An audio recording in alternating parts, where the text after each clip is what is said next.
இந்த இம்ப்ளான்ஸுக்கு வாரண்டி இருக்கா?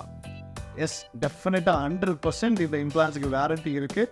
அது மட்டும் இல்லை, 1-2 இயர்ஸ் கிடையாது, அது வந்து லைஃப் டைம் வாரண்டி இருக்குது. ஆக்சுவலாக இம்ப்ளான்ஸோட சக்ஸஸ் ரேட் பார்த்தீங்கன்னா இது அரௌண்ட் 98.6%. இம்ப்ளான்ட் ரிஜெக்ட் ஆச்சு அப்படின்னா கூட இந்த கேஸ் டீட்டெயில்ஸ் அந்த பர்டிகுலர் இம்ப்ளான்ட் பற்றி அது ஏன் ஃபெயில் ஆச்சு அப்படிங்கிறத எழுதி நாங்கள் கம்பெனிக்கு அனுப்புவோம். அந்த இம்ப்ளான்ஸ் வந்து ஃப்ரெஷ்ஷாக they will restock to us. So அந்த வகையில் வந்து பார்த்தீங்கன்னா இம்ப்ளான்ஸ் வந்து டெஃபினட்டாக இம்ப்ளான்ஸ் ஒன்ஸ் நீங்கள் ஸ்பெண்ட் பண்ணிட்டீங்கன்னா அந்த எக்ஸ்பெண்டிச்சருக்கான இம்ப்ளான்ட் வந்து டெஃபினட்டாக ஈவன் இஃப் இட் ஃபெயில்ஸ் அதோட காஸ்ட் வந்து டெஃபினட்டாக will not be charge to you. So இது மொத்தப்படி எந்த இஷ்யூனால அது வரலாம் அப்படின்னு பார்த்தீங்கன்னா ப்ராப்பர் மெயின்டெனன்ஸ் இல்லாமல் ஒரு ஈர் நோய், அதை இம்ப்ளான்ட்டை சுற்றி ஒரு ஈர் இன்ஃபெக்ஷன் வந்து அதில் ஒரு இன்ஃபெக்ஷன் ஆகி அது இம்ப்ளான்ட்டை பாதிச்சதுன்னா அந்த மாதிரி ப்ராப்ளம் வரலாம். இயர்லி ஒன்ஸ் மெயின்டெனன்ஸ் நம்ம பார்த்துட்டே இருந்தோம்னா எந்த ப்ராப்ளமும் இருக்காது. ஸோ இம்ப்ளான்ட்ஸ்ன்றது வெரி வெரி சக்ஸஸ்ஃபுல் ஒரு ட்ரீட்மெண்ட். அதை வந்து நீங்கள் உங்கள் இம்ப்ளான்டாலஜிஸ்ட் அட்வைஸ் பண்ணாங்கன்னா ப்ளீஸ் டேக் இட் அப். என்னோட பேர் டாக்டர் பிரேம் அலெக்ஸ் லாரன்ஸ். நான் ஒரு வேர்பதை specialist, all on 4 all on 6 specialist. Actually இன்றைக்கி நான் காமனாக இன்னொன்று கேட்குற ஒரு கேள்வி என்னென்னா, பேஷண்ட்ஸ் என்கிட்ட இந்த இம்ப்ளான்ஸுக்கு வாரண்டி இருக்கா? எஸ், டெஃபினட்டாக 100% இந்த இம்ப்ளான்ஸுக்கு வாரண்டி இருக்குது. அது மட்டும் இல்லை, 1-2 இயர்ஸ் கிடையாது, அது வந்து லைஃப் டைம் வாரண்டி இருக்குது. ஆக்சுவலாக இது ஏன் லைஃப் டைம் வாரண்டி அப்படின்னு சொல்கிறோன்னா, இம்ப்ளான்ஸோட சக்ஸஸ் ரேட் பார்த்தீங்கன்னா இது அரௌண்ட் 98.6%. ஸோ இம்ப்ளான்ட்ஸ்ன்றது ஒன்ஸ் அது ஃபெயில் ஆகிறதுக்கோ இல்லை அது பிரேக் ஆகிறதுக்கோ இல்லை அதில் ஒரு பிரச்சனை ஆகிறதுக்கோ சான்சஸ் கிடையாது ஒன்ஸ் அந்த இம்ப்ளான்ட்ஸ் வந்து இன்டெகிரேட் ஆனதுக்கப்புறம். இந்த இம்ப்ளான்ட்ஸில் வந்து ஒருவேளை ஏதாவது ஒரு இஷ்யூ இருந்தாலும் நாங்கள் என்ன பண்ணுவோம்னா, அந்த இம்ப்ளான்ஸை வந்து யூஸ்வலாக ஏதாவது இஷ்யூ ஆகி ஃபெயில் ஆச்சு, சிலருக்கு வந்து அலர்ஜினாலேயோ இல்லை வந்து for some purpose implant reject ஆச்சு அப்படின்னா கூட அந்த இம்ப்ளான்ட்டை வந்து நாங்கள் யூஸ்வலாக எடுத்து நான் யூஸ் பண்ணுற கம்பெனிஸ் வந்து நாங்கள் ஒரு அது கேஸ் டீட்டெயில்ஸ் அந்த பர்டிகுலர் இம்ப்ளான்ட் பற்றி அது ஏன் ஃபெயில் ஆச்சு அப்படிங்கிறத எழுதி நாங்கள் கம்பெனிக்கு அனுப்புவோம். அந்த இம்ப்ளான்ஸ் வந்து ஃப்ரெஷ்ஷாக they will restock to us.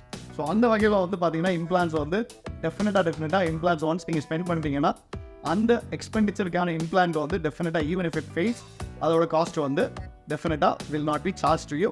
இந்த கம்பெனியை வந்து அதை பேர் பண்ணிக்கும். ஆக்சுவலாக அதில் probably you may have to பேர் லிட்டில் பிட் ஆஃப் அந்த சர்ஜன் ஃபீயோ இல்லை வந்து அதில் அடிஷ்னலாக ஏதாவது சர்ஜரி பண்ணுறோம் இல்லை அதுக்கு மேலே இருந்த பல்ல மாற்றுறதை பற்றி ஏதாவது பண்ணுறோம் அப்படின்னா மட்டும் ஒரு மினிமலாக நீங்கள் காஸ்ட் செலவு பண்ணுற மாதிரி வரலாம்.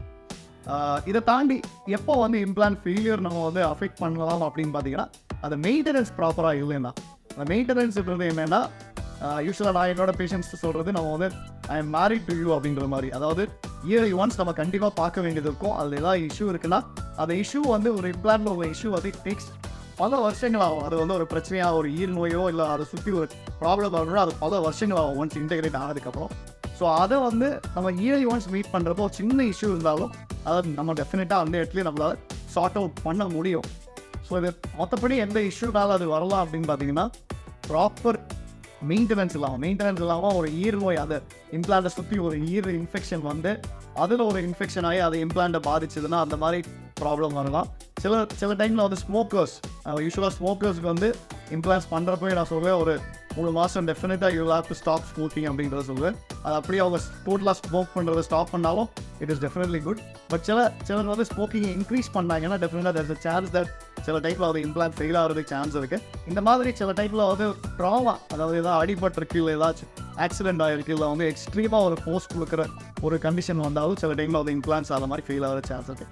இந்த எல்லா இம்ப்ளான்ஸுமே பார்த்தீங்கன்னா வந்து கம்ப்ரசிவ் ஃபோர்ஸ் இருக்குது, அதாவது கட்டிக்கிற ஃபோர்ஸ் இருக்கும், இந்த தட்டுற ஃபோர்ஸ் டென்சைட் ஃபோர்ஸ்ன்னு சொல்லுவோம். அந்த ஃபோர்ஸை வந்து அதை எடுத்துக்காது. ஸோ ஒரு கரும்பு கணிச்சு இழுக்கிறது இல்லை.